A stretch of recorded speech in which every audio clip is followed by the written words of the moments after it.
Quelle est ta définition de la liberté financière? Pour moi, la liberté financière, déjà, c'est un mot hyper galvaudé. Ça veut tout et rien dire. Mais je pense qu'elle est propre à chacun, cette liberté financière-là. Parce que ça va dépendre de ses objectifs de vie, de ses rêves, de ses moyens aussi. Et comment lier le tout pour ne pas avoir peur de manquer lorsqu'on se lance dans ses objectifs de vie ou ses rêves, quoi. Comment atteindre la liberté financière? Donc comment atteindre la liberté financière? Moi je pense que déjà la première étape c'est de bien se connaître.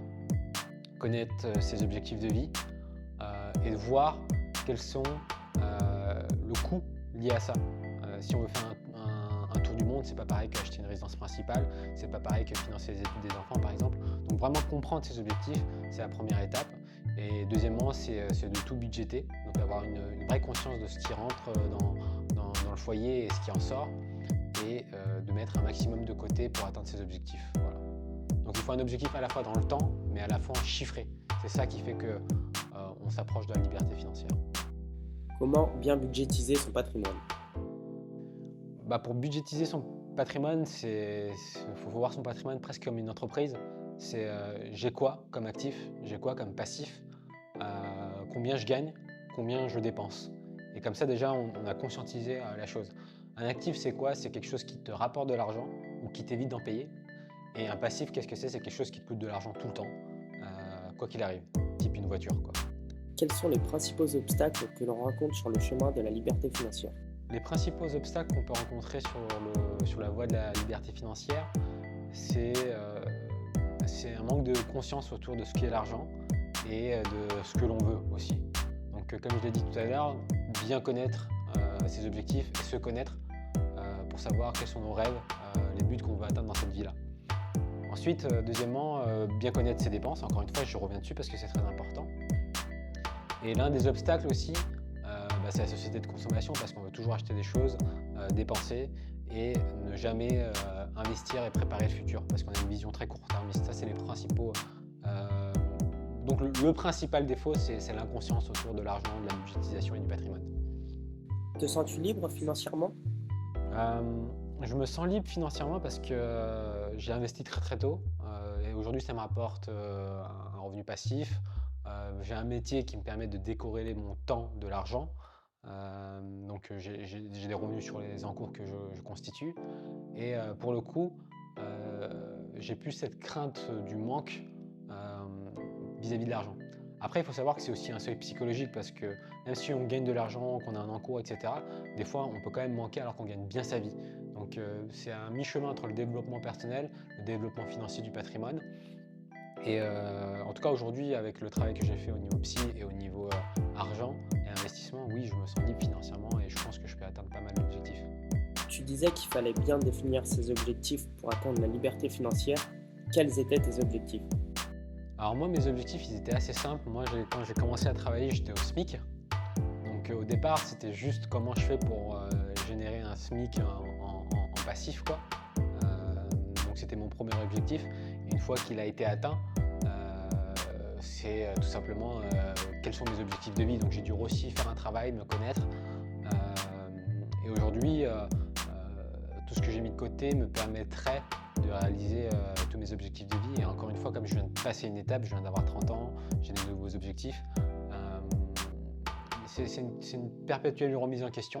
C'est pour ça que moi, je recommande souvent de faire des points annuels par rapport à ça, parce que la vie évolue et des fois, nos objectifs évoluent aussi. Voilà. Quels sont tes nouveaux objectifs? Alors mes nouveaux objectifs de la trentaine, c'est un peu flou parce que c'est comme si j'ai une crise de la trentaine. Je dirais que là je suis dans une phase d'exploration parce qu'il y a plein de choses que j'aimais avant, que je n'aime plus ou qui ne me parlent plus. Et j'ai envie d'explorer de nouvelles voies, donc entre le voyage, les activités, les choses comme ça. Donc je suis dans une phase d'exploration. Les explorations, les activités, tout ne coûte pas de l'argent, mais ça demande quand même aussi un certain capital pour tout ça. Donc juste me permet d'explorer sans avoir peur de dépenser, premièrement. Deuxièmement, me former. Je suis curieux sur plein de sujets et je veux avoir un budget de formation assez conséquent de développement personnel, spirituel, des choses comme ça. Donc ça, c'est un peu mes deux objectifs. Après, j'ai des projets plutôt professionnels comme investir dans une construction, peut-être dans un pays étranger, pour faire des cérémonies, de plantes amérindiennes ou encore, développer mon cabinet, puisque maintenant je suis devenu en full indépendant, à mon compte, je veux dire, je suis dans aucun groupement et avoir une vision du cabinet à long terme, voilà, ça va être mes objectifs, donc d'avoir les capitaux et les fonds possibles pour investir dans ces projets-là. Y a-t-il un montant prédéfini pour la liberté financière? Sur le marché, il est très aisé d'avoir une rente aux alentours de 4, 5, 6% sans prendre trop de risques. Vous faites le calcul, s'il vous faut à peu près 40 000 euros à l'année, bon, bah, vous savez qu'à à peu près 1 million, vous avez votre 40 000 euros à l'année pour subvenir à vos projets, objectifs de vie et train de vie. Si vous avez besoin de 80 000, bah, faut faire x2. S'il vous faut 120 000, bah, vous faites x3. Et, bien sûr, ça c'est avant fiscalité, donc il y a aussi la fiscalité. Il y a plein de choses qui rentrent en compte. Réponse qui dépend tout simplement de la personne. Est-ce que tes clients te parlent souvent de liberté financière? Les clients que j'ai sont souvent beaucoup plus âgés que l'on pourrait penser. Et la liberté financière, je trouve que c'est un mot qui a été très galvaudé, très influencé par les youtubeurs, les choses comme ça, la littérature de la finance personnelle, quoi. Et j'en entends pas très souvent parler, à part chez les jeunes. Et comme j'ai pas énormément de clients très très jeunes, donc j'en entends que très peu parler en vrai. Voilà. Mais encore une fois, la liberté financière, ça veut tout et rien dire, c'est vraiment très personnel. Pour sortir du côté financier, quelle serait ta définition de la liberté? Dans le code civil, la définition de la liberté, elle est déjà quand même pas mal. Elle s'arrête au moment, à l'endroit où commence celle d'autrui, je trouve.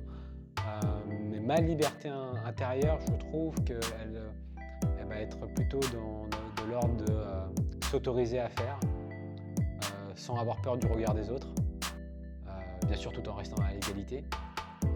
S'autoriser à être aussi. Et puis si c'est vraiment la liberté, même si tu as dit en dehors du financier, c'est vraiment d'avoir un patrimoine qui me permet du jour au lendemain de décider de faire ce que j'ai envie. Si je veux faire un tour du monde, bah, je me l'autorise. Si j'ai envie de lever le pied 6 mois sur mon cabinet, que je me l'autorise. Conclusion du coup sur la liberté financière, bah, encore une fois, mot galvaudé, donc c'est vraiment très personnel. Faut pas forcément écouter tout ce qui se dit et tout ce qui est écrit aussi, parce qu'il y a des ouvrages à ce sujet-là. Il y a des mouvements aussi, comme le mouvement FIRE, qui existe aussi, qui vient des États-Unis. Bon, tout n'est pas bon à prendre non plus là-dedans, donc c'est vraiment très très personnel. La finance personnelle, comme elle est personnelle, ça dépend vraiment de vous, quoi. C'est ça que je dirais.